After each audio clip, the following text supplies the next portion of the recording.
Hello हाँ जी, मैं global consultants Moga तो New Brunswick skilled trader professional ਲਈ ਇੱਕ virtual hiring focused event organise ਕਰਨ ਜਾ ਰਿਹਾ ਹੈ ਜਿੱਥੇ ਕੈਂਡੀਡੇਟਸ ਨੂੰ ਡਾਇਰੈਕਟ EMPLOYER ਨਾਲ ਕਨੈਕਟ ਹੋਣ ਦਾ ਵੈਲਿਊਏਬਲ ਮੌਕਾ ਮਿਲੇਗਾ। 7 ਮਈ ਨੂੰ ਹੋਣ ਵਾਲੇ ਇਸ ਇਵੈਂਟ ਵਿੱਚ ਤੁਸੀਂ ਕਰੰਟ ਜੌਬ ਓਪਰਚ्युनिटीज ਐਕਸਪਲੋਰ ਕਰ ਸਕਦੇ ਹੋ, EMPLOYER ਨਾਲ ਪ੍ਰੋਫੈਸ਼ਨਲ ਇੰਟਰੈਕਸ਼ਨ ਕਰ ਸਕਦੇ ਹੋ ਤੇ ਇੰਡਸਟਰੀ ਰਿਕੁਆਇਰਮੈਂਟ ਦੀ ਬੈਟਰ ਅੰਡਰਸਟੈਂਡਿੰਗ ਹਾਸਲ ਕਰ ਸਕਦੇ ਹੋ। ਇਹ ਇਵੈਂਟ ਖਾਸ ਤੌਰ ਤੇ ਪਲੰਬਰਸ, ਕਾਰਪੈਂਟਰਸ, ਡਰਾਈਵਰਸ ਤੇ ਹੋਰ ਸਕਿੱਲ ਟ੍ਰੇਡਰ ਪ੍ਰੋਫੈਸ਼ਨਲ ਲਈ ਰੈਲੇਵੈਂਟ ਹੈ।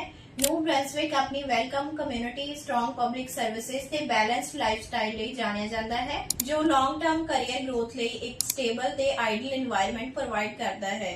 ਇਹ ਇਵੈਂਟ ਸਿਰਫ ਉਹ ਕੈਂਡੀਡੇਟਸ ਲਈ ਹੈ ਜੋ ਕੈਨੇਡੀਅਨ ਸਿਟੀਜ਼ਨ, ਪਰਮਾਨੈਂਟ ਰੈਜ਼ੀਡੈਂਟ ਜਾਂ ਵੈਲਿਡ ਵਰਕ ਪਰਮਿਟ ਹੋਲਡਰ ਨੇ। ਇੰਟਰਸਟਿਡ ਕੈਂਡੀਡੇਟ ਨੂੰ ਸਟਰੋਂਗਲੀ ਰეკਮੈਂਡ ਕੀਤਾ ਜਾਂਦਾ ਹੈ ਕਿ ਉਹ ਇਸ ਓਪਰਚ्युनिटी ਨੂੰ ਸੀਰੀਅਸਲੀ ਕੰਸੀਡਰ ਕਰਨ ਤੇ 7 ਮਈ ਨੂੰ ਜ਼ਰੂਰ ਪਾਰਟਿਸਿਪੇਟ ਕਰਨ। ਨਵੀਂ ਅਪਡੇਟ ਲਈ ਸਾਡੇ ਨਾਲ ਜੁੜੇ ਰਹੋ। Thank you.